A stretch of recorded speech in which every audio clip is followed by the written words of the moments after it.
नमस्ते सभी को, जय श्री कृष्णा। मेरा नाम अनुराधा पाल है और मैं एमपी महिला पर्यवेक्षक एग्ज़ाम की तैयारी कर रही हूँ। आज मंडे था तो हम दोनों की छुट्टी थी मंडे पर। ये देखिए अर्णव हमारे जो है यहाँ पे सोकर उठ चुके थे। वो एक्चुअली थोड़ा सा लेट ही सोकर उठता है और ये टाइम था 10 से 11 के बीच का और इसके पापा भी ऑफिस जा चुके थे। तो वो ऐसे ही कैमरे के सामने मस्ती कर रहा था। वो नया बैट लेकर आया है तो वो दिखा रहा था कि देखो मैं ये नया बैट लेकर आया हूँ। बच्चे ऐसे ही होते हैं। यहाँ पे मैं पोछा लगा रही थी। मंडे के दिन क्या है कि आज मेरा फास्ट होता है और इसके पापा का भी फास्ट होता है, तो हम दोनों काफ़ी समय से मंडे का फास्ट रखते आ रहे हैं।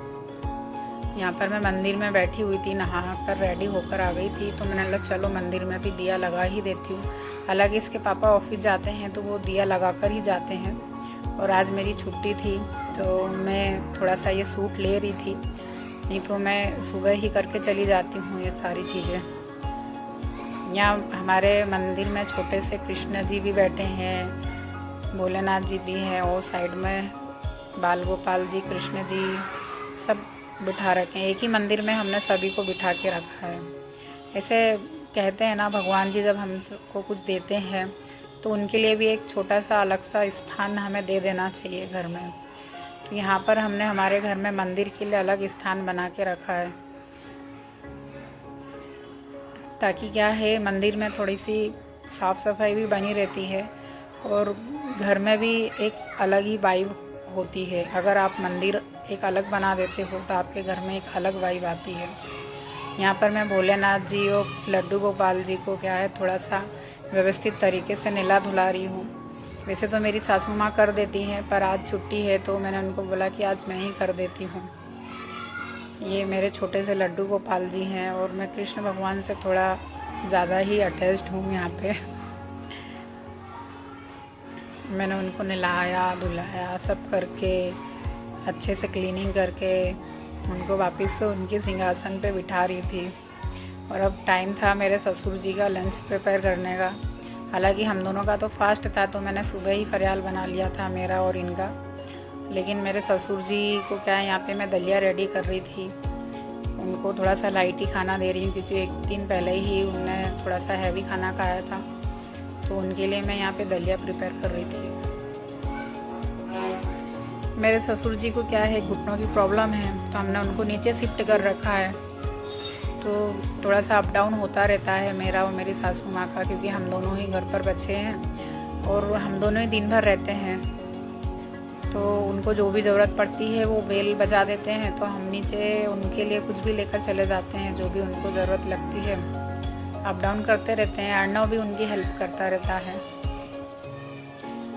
एमपी महिला पर्यवेक्षक में क्या है कि यहाँ पे थोड़ा सा पोस्टें कम निकाली हैं गवर्नमेंट ने, और पोस्ट कम होने के कारण क्या है कि आपको थोड़ी सी मेहनत ज़्यादा करना पड़ेगी। हालांकि 2023 और 24 पूरा कंप्लीट होने को है। 23 तो पूरा ही निकल चुका है और 24 भी अब देखिए कंप्लीट होने को है। अभी तक वैकेंसी आने के कोई अते पते नहीं है। जो वर्ग 2 की एग्ज़ाम अगस्त में होना थी वो सितंबर अब आधा बीत चुका है, उसका भी कोई नोटिफिकेशन नहीं है। वर्ग 2 के बाद ही यहाँ पे महिला पर्यवेक्षक की एग्ज़ाम थी, लेकिन उसका भी अभी तक कोई सरकार की तरफ से सूचना नहीं मिल रही है। अब ऐसे में क्या है, घर पे रहने वाली जो महिलाएं हैं वो भी थोड़ा सा उनका पढ़ने में मन कम लगता है। वो भी इधर उधर थोड़ा सा क्या है अपना ध्यान बटा लेती हैं। लेकिन मैं यही कहना चाहूँगी कि सरकार भले देरी कर रही हो एग्ज़ाम निकालने में, लेकिन आप अपनी तरफ से देर ना करें। आपकी जो भी तैयारी चल रही है उसको कंटिन्यू कीजिए। जब वर्ग 2 की एग्ज़ाम अगस्त में होना थी तो वो उनने नहीं निकाली है, तो वो आगे ना चल के निकालना ही है, उनको करना ही है। ये देखिए मैंने मेरे ससुर जी के लिए दलिया थोड़ा सा प्रिपेयर करा, तो मैं एक छोटा सा पास में व्यू ले लूँ।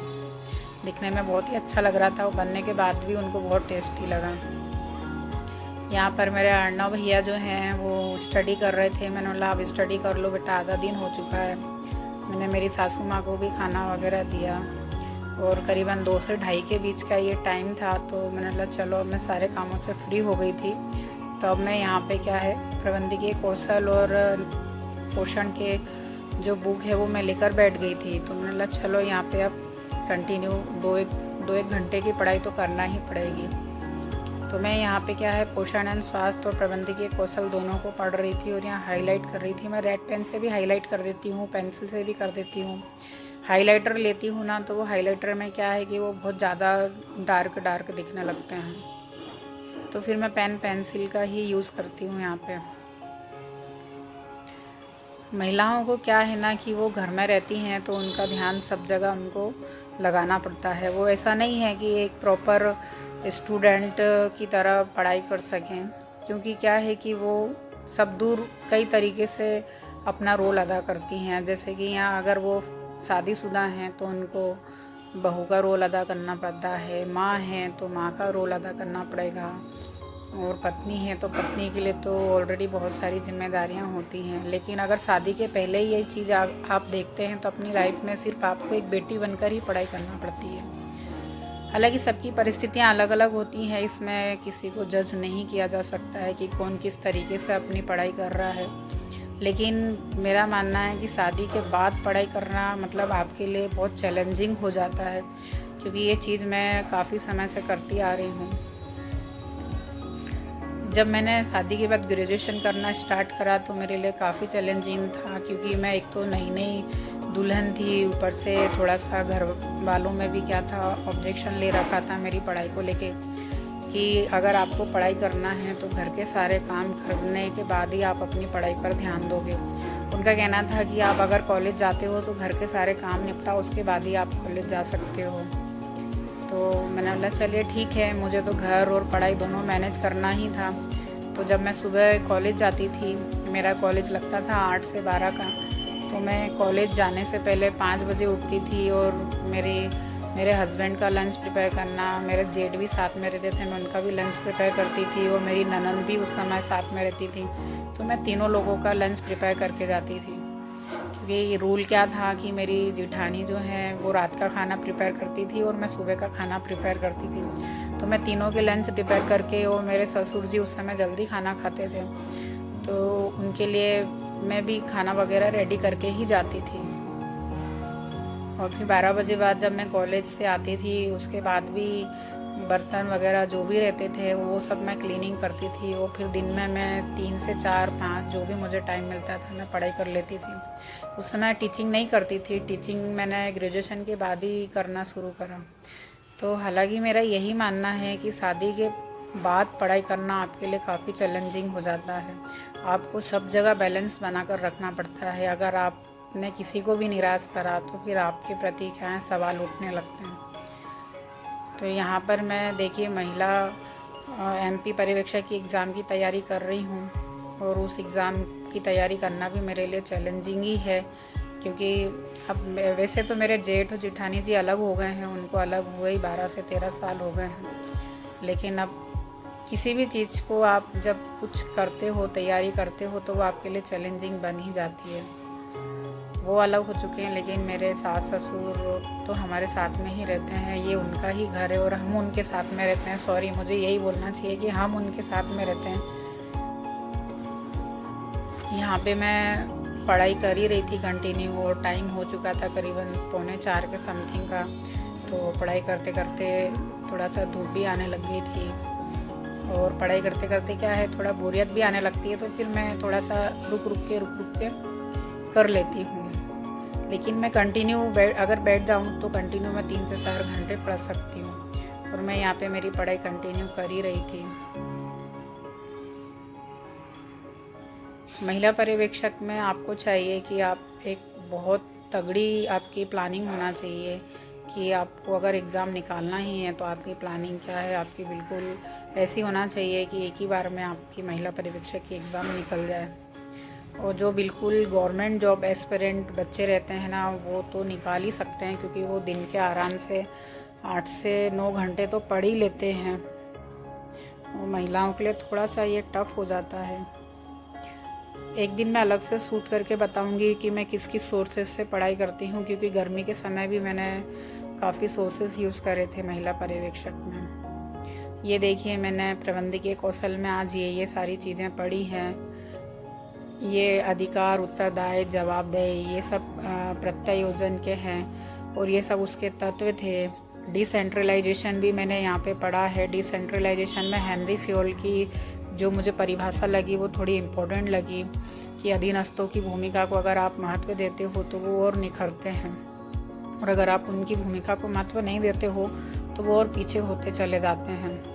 तो ये मैंने डिसेंट्रलाइजेशन और सेंट्रलाइजेशन दोनों के बारे में काफ़ी डिटेल से पढ़ा, और ये सब मैं यहाँ पे कंटिन्यू पढ़ ही रही थी। देखिए इसमें 2 से ढाई पेजेस मैंने बहुत अच्छे से पढ़ा, और जब मैं पढ़ती हूँ तो काफ़ी फोकस के साथ ही पढ़ती हूँ। मैं पहले भी बता चुकी हूँ कि आप कोई सी भी चीज़ अगर आप पढ़ते हो तो फोकस के साथ ही पढ़ना चाहिए, तो ही आपके पढ़ने का मतलब निकलता है। ऐसा नहीं है कि बुक लेकर बैठ गए और बस उसमें टिक लगाते जा रहे हैं, तो आपके पढ़ने का कोई मीन्स नहीं होगा। यहाँ पे मैं पोषण स्वास्थ्य का जो है नोट्स लेके बैठ गई थी, सॉरी नोट्स नहीं, ये बुक लेकर बैठ गई थी और इसको मैं पढ़ रही थी। पहले मैं नीचे बैठ कर पढ़ रही थी, पर नीचे बैठे बैठे क्या है कि घुटने दुखने लगते हैं और पाँव भी थोड़े से दर्द देने लगते हैं, तो फिर मैं यहाँ टेबल पर आ गई थी और यहाँ पे मैं पोषण एवं स्वास्थ्य को पढ़ रही थी। पोषण एवं स्वास्थ्य के जो सर ने बुक में दे रखे हैं वो भी काफ़ी अच्छे हैं, बहुत डिटेल में दिए हैं। इसमें बीएमआर के बारे में बताया गया है कि बीएमआर क्या होता है। एक आप जब अवशोषण की प्रक्रिया यहाँ पे आपके शरीर में ख़त्म हो जाती है और आपके शरीर का जो टेम्परेचर बिल्कुल सामान्य होता है और 12 घंटे के समथिंग जब बीत जाता है तो वो आपकी जो बॉडी आपको ऊर्जा प्रदान करती है, वही आपका बीएमआर यहाँ पे बताया गया है। और सबका अलग अलग प्रकार का बीएमआर होता है। जैसे दुबला पतला व्यक्ति जो होता है वो नाटे व्यक्ति में अधिक बीएमआर रखता है। मतलब डिटेल में बीएमआर की यहाँ पे सारी चीज़ें बताई गई हैं। ये भी बताया गया है कि यहाँ पे जो पोषक तत्व है वो कितने कितने परसेंटेज अपनी बॉडी के अकॉर्डिंग लेना चाहिए। ये सारी चीज़ें उसमें पढ़ते पढ़ते मुझे 2 से ढाई घंटे हो चुके थे, तो फिर मैंने सोचा चलो छोटा सा आधे घंटे का ब्रेक ही ले लेती हूँ। अगर आप लोगों को मेरी वीडियो अच्छी लगती हो तो प्लीज़ मेरी वीडियो को लाइक कीजिए, कमेंट कीजिए एंड शेयर कीजिए। बहुत ही मेहनत से मैं ये वीडियो बना रही हूँ क्योंकि मुझे ज़रा सा भी यूट्यूब पर वीडियो डालना, बनाना, एडिटिंग करना इसका कोई भी आइडिया नहीं था। लेकिन आजकल देख रही हूँ मैं कि महिलाएं थोड़ा सा अपने ऊपर डिपेंड हो रही हैं। जो महिलाएं घर पर घरेलू होती हैं तो वो भी क्या है वीडियो बना कर या ब्लॉग बना कर डाल रही हैं। तो प्लीज़ मेरी वीडियो को लाइक कीजिए, कमेंट कीजिए। इसमें मेरी मेहनत लगती है दिन भर में। मैं देखिए मेरी हालत क्या हो जाती है, पढ़ाई, घर, हर चीज़ को मैनेज करते करते आपकी हालत तो बिल्कुल यहाँ पे डाउन ही हो जाती है। लेकिन फिर भी अगर आप लोगों की तरफ से मुझे रिस्पांस मिलेगा तो मेरा मोटिवेशन बनेगा और मैं और वीडियो बनाकर डालूँगी। ये शाम का टाइम था तो मेरी ड्रेस, अर्णव की ड्रेस, इसके पापा के कपड़े सब प्रिपेयर करके कंप्लीट आयरन करके मैं यहाँ पे रख दूँगी और पूरा 1 वीक के लिए मैं यहाँ पे कपड़ों से फ्री हो जाऊँगी। Thank you.